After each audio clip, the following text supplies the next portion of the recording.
All right, now that we have 3 select board members, I will call this meeting to order. I apologize, we are starting late. It is 6:32. It is Tuesday, February 2nd, and this is a regular select board meeting. We do have some guests this evening. Just so the audience is aware, we will be going into executive session this evening. So that will all be warned here in a moment. Other than that, chair's remarks, I have none. Open public comments on agenda items. Seeing none. We are also joined this evening by Chief David Emery, who is our EMD director, and he is going to give us a COVID-19 update. Mark Snow, our health officer, is not able to join us this evening. Chief, the floor is yours, sir. Well, thank you, Mr. Chairman, and hello, everyone. It certainly seems like a broken record. Not a lot has changed on the COVID side. However, I guess that's a good thing, a little bit of positive sides. The good news is that darn groundhog, says there's going to be 6 more weeks of winter. However, there's probably going to be a lot more weeks of restrictions. So even though the changes are good, today's cases are 108 new cases, 54 in the hospital, 12 in ICU. And again, our deaths are climbing. We're at 176 as of today. So the Vermont, in actuality, in 3 weeks, we're doing better over the 3-week cycle than we have been. However, we find it difficult to get under 100 a day new cases. The new strains that are out there do not appear to have been detected in Vermont that have been reported so far. So we're not seeing that, but our neighbors in Mass and New York certainly have indicated that those other strains are there. The good news, I guess, is that the vaccinations appear to be working on those as well. And with the vaccination thing, more than 55,000 Vermonters have had at least one of the vaccinations. 19,500 have had both. Vermont has been increased with the amount that they're receiving, and we're receiving 11,000 doses a week, at least for the next 3 weeks, according to the governor's office. So with that, they're going to start this week, at the end of the week, trying to make appointments with homebound people. So if you know anyone that's homebound, they should be calling the Department of Health or going on to their healthvermont.gov COVID website. And here's another thing. They are not doing walk-ins. You have to have an appointment. So if there's a site where they're doing injections, you can't walk in. You have to have an appointment.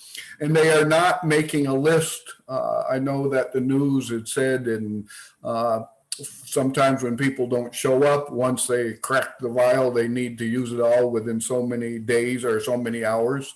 They're not making a call list. There's no such thing in that being created in Vermont. And today was an example of true Vermonters. Out of all the appointments and the weather, I think it was only 21 that couldn't make it in today. So that's kind of true.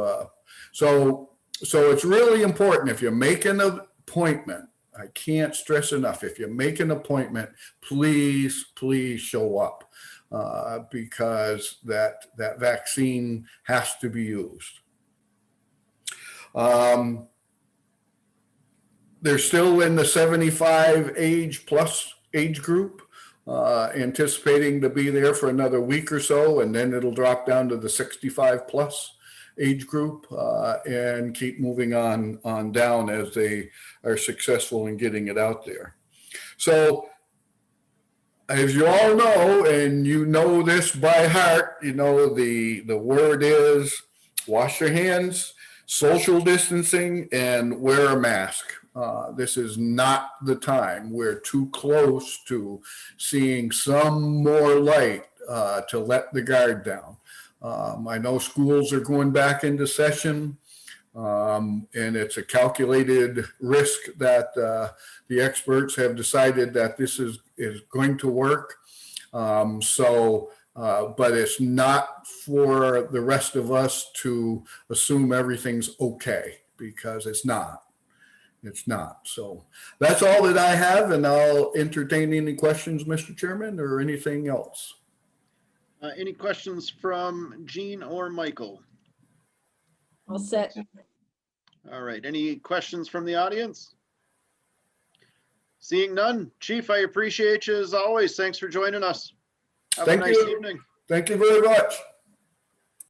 And with that, we will turn it over to Seth Deyo. He is our Rec Department Director. We haven't spoken to Seth in a while. He's been busy making sure that our kids are playing soccer and basketball and that they're getting some activity. I know that my youngest son has put on some Parker Pudge throughout this whole thing. So it's nice to see some activity happening again. The floor is yours, sir.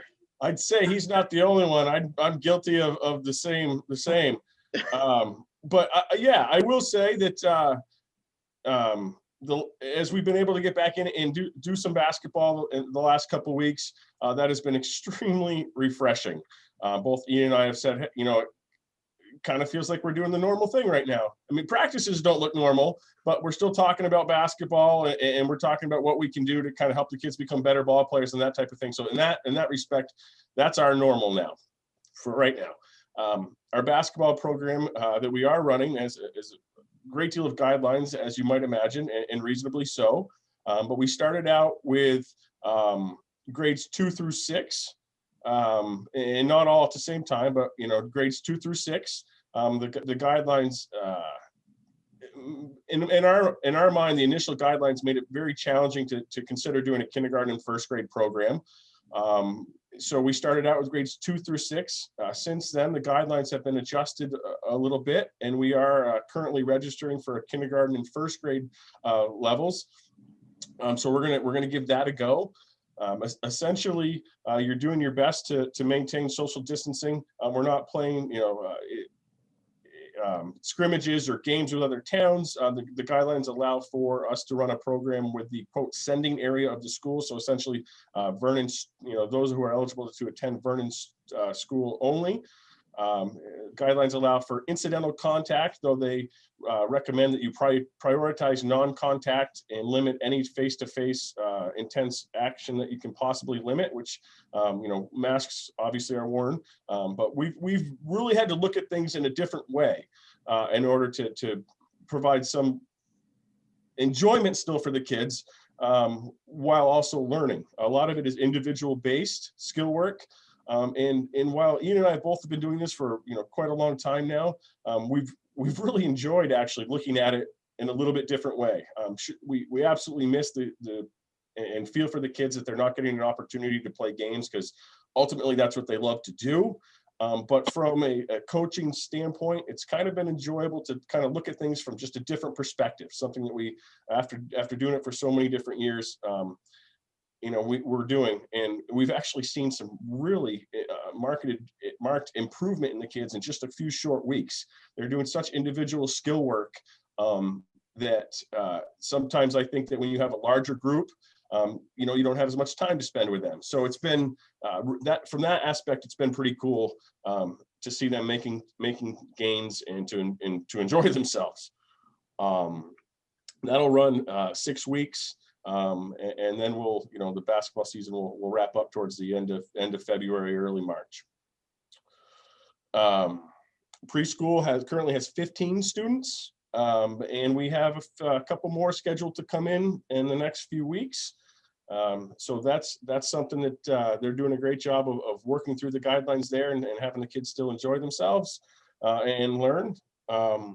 One of the things we're looking at for the preschool is, had a meeting today talking about the possibility of applying for a grant that would purchase a CSA, a farm share for the preschool, to be able to bring some farm to school stuff to the preschool. Whether or not that's a spring and a fall share, you know, we're not open in the summer, so that really wouldn't be beneficial to us, but we're looking at what that might look like, kind of to just enhance our curriculum there.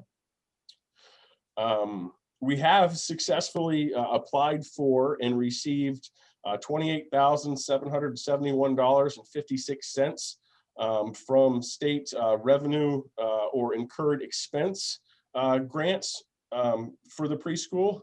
That's primarily due to the March shutdown, as well as some incurred costs that, you know, we've had this year to start up, you know, whether it's an outside area, classroom area, or additional cleaning time needed, that type of thing. So we've been happy to receive those funds. We have also received a grant recently for $2,000 in an effort to put in a disc golf course. So we've purchased the targets, or the baskets they're called. That's going to take place at the, you know, at the recreation area on Pond Road. We've been working with a gentleman who designs the disc golf courses. And for those of you who may wonder what that is, I'm going to say Frisbee golf, just so to give you an idea of kind of what it looks like, but that's not the politically correct way to say it. Those that play the game would not take kindly to me calling it that, so I'm not going to say that again. But throw a disc towards a target. It's a 9-hole course, and it's a really, I think it'll be an enjoyable thing. You know, we've purchased the baskets, we've purchased the material for the tee boxes and any walkways that we have to build, and the rest will just be man hours, you know, from our seasonal staff, from Ian and I. But we're looking forward to that. That's kind of one of those things where when March hit, we were like, you know, there's certain things we couldn't do, but we needed to really look at kind of diversifying what we offer. And that presented itself, and I think it's just the timing of it made sense. And while it may not be something that's completed until the end of the summer, maybe early fall, depending on how long it takes and what our, you know, what other directions were pulled, I think it'll be a fun thing for the you know, for town folks, for families, and it may, you know, also be a future fundraiser, running tournaments and things like that. I think we can have a good time with that. We are looking at spring programming. I think that there's a March timeline as to when what the guidelines will look like as far as spring programs and what we can offer. So that's something that we're starting to talk a little bit about: baseball, softball, whether or not we are able to do games at that point. You know, probably not traveling out of state, obviously, to do that. But if we can, come that time, if the guidelines allow and people are comfortable with whether or not it's playing some, you know, games against a team from Brattleboro or Guilford, or we will consider that, as long as it's something that can be done and, you know, in a safe way. You know, a lot of that will come down to not just the guidelines, but also the community's comfort level. I mean, we try to kind of gauge that in every decision that we make, not just strictly the guideline says, but what's the comfort level of the community. So we'll be looking at that here in the coming weeks. But, you know, I guess other than that, it's kind of just day to day, you know, kind of keeping an eye on things and seeing what we can do, and what to, you know, try to rough shot plan for as far out in the future as we can, and knowing full well that any plans we put into place now will be completely obsolete by the time we get there. But it still feels like we have to do it. So that's kind of where we're at as a department. Awesome. Gene, Michael, anything for Seth? No, good job. Thanks. Thank you for all your work, as always. Oh, you bet. Yeah. Anybody in the audience, anything for Mr. Deyo? Seeing none. Seth, amazing, man. You guys have held it together and made sure that the kids in this community have not felt this entire thing in its severity. I mean, you've done a great job watching those kids play soccer this summer. I don't know how the hell they did it. Running around with those masks on, I think that those kids do a lot better than we as adults do. They complain a lot less about it, and they're just there to have fun. And the normalcy that they felt from that, it's appreciated. Sure. From parents, from the kids, good job. You guys should be proud of the work that you do. Thank you. Thank you. Yeah, soccer was a fun deal this year. It was a little, you know, clearly different, but I think everybody was just really happy to get out and do something, and you know, it worked. It was fun. So Yeah. cool. And that was the best social gathering that we had as a community since the start of this. Everybody Yeah. socially distanced on the sidelines watching their kids play. So it was nice for all of us to get out of the house. Yep. Very true. All right, man. Appreciate it. Thanks. All right. Thanks, guys. Have a good night. You You too. too. Thanks. Next, the approval of minutes from the Select Board special meeting that was held January 26th. I have nothing because I can't find the minutes. All right. I haven't seen them. And Wendy, you had submitted one correction on those. Was that correct? You know what, in the absence of Jeff and Sandy, let's table that until the next regular meeting. And that'll take care of that. And then Jean, we'll go into the treasurer's report. Okay. Please. Mr. Chairman, I move that we approve payment of the following warrant. 15T Accounts Payable, $37,019.72. 3S Payroll, $8,224.11. 4S Payroll, $7,826.06. Second. Moved and second, and all those in favor, please say aye. Jean, Aye. Michael, Aye. and Chris is an aye. Next, on to new business. The discussion of amendments to traffic ordinance. Wendy, I'm going to ask if you would speak to this, please. Sure, of course. Mr. Chair, members of the board, the sheriff deputy who patrols the town came to me with a couple of items that need to be amended on the traffic ordinance, and this would allow him to make the appropriate citations when he needs to. And I hope you have the ordinance. There were just 3 amendments, and they're primarily changing the name of Arling Road to SAC, S-A-K Road. It's already signed as SAC. So this would bring the ordinance into compliance with what is already out in the field. And then on page 4, there are signs that are listed under stop signs that should be listed under yield signs. So I don't think it's anything controversial. Obviously, we'll never know until we go forward. But if you're comfortable with this, what I would do is start the process so that you would have the opportunity at the next meeting to approve the ordinance, and then that would kick off the appeal time for folks who don't want it to be approved in that manner. And if necessary, it could be discussed at the second half of town meeting that'll be held in May. Jean, is Sac Road a town road or is that a private road? No, oh, please. We probably wish it was private, but it's very much a town road. Okay, all right. I knew that there had been discussion back and forth and I just could not remember. Yes. Now Yeah, that we'd like- makes much more sense. So Wendy, anything that was crossed out, that's the changes that we are going to be working with? Yes. Okay. But if you have any other changes, No. this would be the time to bring them up.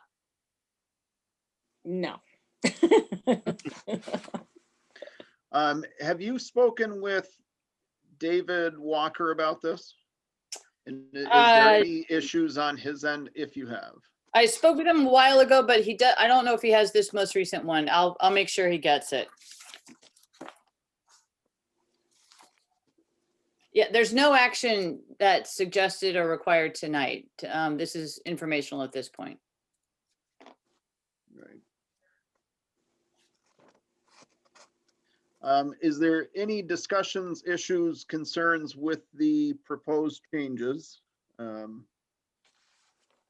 that we should have addressed or ask Wendy to get more information on? No, I think just reviewing with David maybe to be sure, because he would know, especially the signage and such, you know. Yeah, him and Tim actually for 911. Mm. Right. Right. Yeah, and I do have 911 on the list because we have to notify them, obviously, if we change the names. Yeah, and to what Michael's speaking of, Tim is kind of our E911 guru in town, so. Okay. All right. All right, so no further discussion on that. Seeing none, we will move along. At this point, Ms. Carr, could you please get us into executive session? Mr. Chairman, I move that based on advice of counsel and given the pending status of a civil suit in the matter of Deyo versus premature public disclosure of confidential attorney-client communications, Esquire, and Kevin Kite Esquire for the sole purpose of discussing the pending matter of Deyo versus Vernon et al. And confidential attorney-client communications involving the pending litigation. The select board further invites interim town administrator Wendy Harris to attend the session. 1 V.S.A. 3136. Jean, could we get a amendment to that to invite Pam with us as well, please? And to also invite Pam Bluen, sorry. That's okay. Second. All right, all those in favor, Jean, Aye. Michael, Aye. Chris and I, we are in executive session at 6:55. Anybody that was not on that list, I am going to put you into the waiting room. We will let you back in as soon as we are out. Thank you. What are we on? Ready to go. All right. We went into executive session at 6:55. We came out at 7:33. No action was taken. Chris, Um, I'm sorry, yeah. is everyone out of the waiting room? Yep, one of them was gone. And then, yes, we have Catherine, we have Galen back. Okay. So, yes. All right. So public participation on non-agenda items. Kat or Mary Lynn, did you have anything this evening? There's a second executive session for considering records exempt from public inspection, and Mary Lynn Okay. should be part of that executive session. And Okay. and Mary Lynn? Yes. So that must just be that one motion. Yes. Are we ready to go? Sure. All righty. Mr. Chairman, I move that we enter into executive session to consider records which are exempt from public inspection under the Public Records Act, 1 V.S.A. 3136. The select board may take no formal or binding action. And are you inviting Mary Lynn Sherlin and our interim town Okay. administrator with us? That was not written, but we will Sorry. enter with Wendy Harrison and Mary Lynn Sherlin. Second. Moved and seconded by Mr. Root. All those in favor of entering executive session, please say aye. Jeff, Aye. Jean, Aye. Michael, Aye. Chris is an aye. We are in executive session at 7:35.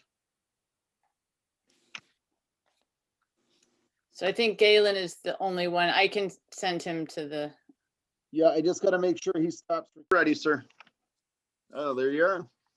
All right, we went into executive session at 7:35. We came out at 7:54. No action was taken. Next, we are on, I did ask about public participation. Catherine, are you all set? Okay. So now we will go into the town admin report. She did email a copy because it is a little lengthy. In case there's any confusion, everybody's welcome to go back and look at that. Wendy, the floor is yours. okay, thank you. I'll just go over it briefly. The website continues. We've provided materials to them, and they're also pulling items from the unofficial site, and we'll have a reveal next week. Should be up and running mid-February, hopefully still.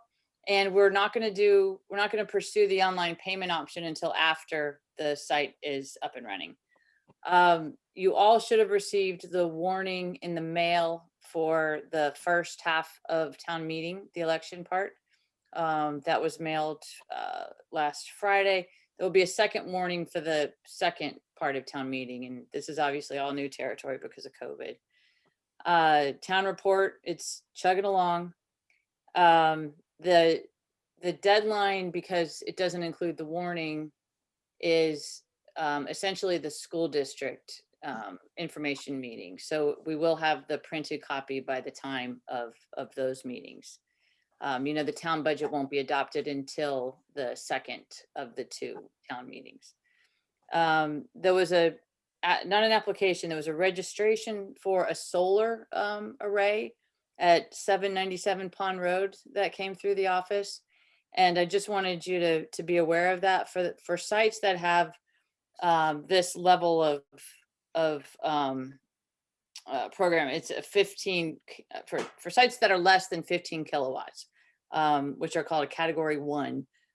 There's really no action required. There's not even a requirement to let the town know that something is happening. If we had screening requirements, it'd be an opportunity to let the Public Service Commission know about that. But I'm just letting you know and letting the public know that those do come through, and it is the state who regulates those. Okay, any questions on that? Are we good? And then just cannabis is in the news. I'm sure you're all aware of the state legislation that passed and that is currently being worked on in terms of the retail, how to regulate it, and the tax imposed by the state. The way that it's going to work is that retail cannabis can operate in towns, only in towns that have acted to opt in. And many towns are doing this as part of town meeting. This year, it doesn't need to be this year because it's likely that the state licenses won't happen until 2022. Towns can vote this year, and some towns are opting to do that because they want to send a message to potential retailers that they are open to having those kinds of establishments. So I provided you a couple of sample articles. There's two categories. There's cannabis retailers, which would just be a store that would sell legally, obviously. And then integrated licenses refer to businesses who do other operations. It's person licensed by the state to engage in the activities of a cultivator, wholesaler, product manufacturer, retailer, or testing laboratory. It's someone who does that plus retail. Would be an integrated license. So the town would have a choice of opting in for integrated licensees or just retailers. And so this is something to be discussed at a future meeting, but I'm just providing you information so that you can start to look at it. And that's the update. The second part of my report concerns items for future select board meetings. Wendy, Later. before you move on, I had a question or a couple of questions. So if a municipality in Vermont at town meeting approves marijuana retail sales in its town, what are the benefits to that municipality? Is there any sales tax or just goodwill? Or? The sales tax is going to the state. Yeah. The league fought hard to get part of that tax directly to the towns, to the host towns, but unfortunately it didn't happen. They're going to continue to fight for it, but the way it's structured now is the state gets all of the sales tax. If the town had a local option tax, it would get that amount for this, like any other retail product. There's no additional option tax for Now, cannabis. is there, Wendy, on the option tax, I know, and correct me if I'm wrong, Brattleboro has the option tax on retail, but then they also have the additional 1% on alcohol. Or at least I thought that they did. I'm curious if that is, can you pick and choose what your option tax is on? Or is it just kind of across the board? I would need to check that out. It's funny, I should be more up on Brattleboro taxes. I do know that Brattleboro has the local option sales tax.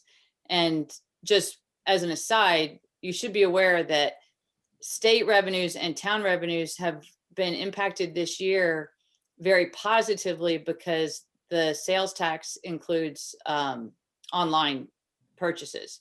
So even if you don't have physical retail establishments in the town, you would still get income from the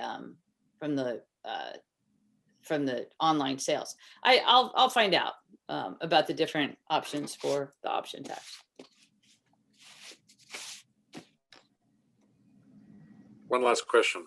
Sure. So you indicate that a retailer would have to get a license. Now, is that, for example, could a bar not only sell alcohol, but marijuana? That's a question I need to check out also. The state is setting up a board to handle the licenses. Yeah. And that's not, that process isn't complete. Okay. But that's a really good question. And I would expect someone has asked that. I know if we look at our neighboring city of Greenfield that does this, they have a dispensary. To the best of my knowledge, bars, it's like cigarettes. They're not selling packs of cigarettes there. And I believe it's the same kind of thing. If you want to go to the retail pot shop, you're going to the dispensary. They do sell CBD in different places, but Vermont also sells CBD. I mean, you can get that at gas stations now. So I believe that they would be completely separated, and everything that I've read about it is it does speak very specifically to retail outlets. And then the other piece of that is the cultivation piece, which again, if we look at our neighboring town of Bernardston, Sandries is operating a very large one down there next to the Dollar General. And that is all cultivation in there. There's no sales out of that. And so there is two different things. I don't know how you combine the two of those, if you could have cultivation and retail in the same spot, but I think that there is a lot of separations between, like you had asked Jeff about bar and that. I can't speak 100% to it, but everything I've read, it looks like everything is very regulated and separated. But Vermont might end up being different than Massachusetts. We are very different from a lot of places. Thank God. Yeah, yeah. All right. Any other questions, comments, concerns on that? If not, Wendy, did you have anything else on your admin report? Just the upcoming meeting schedule, which is the next item on your agenda. Okay. The only one I have here is Tuesday, February 16th will be the next regular select board meeting, followed by the March 2nd, I believe. Is that the next? Yes, and that will also be a reorganizational meeting and all of that happy stuff. So that's what I have coming up. Unless anybody has anything else to add or ask, I would take a motion to get out of here. Motion to adjourn. Second. Moved and seconded. All those in favor, please say aye. Aye. Aye. Aye. We are out of here. Thanks, everybody. Have a great night.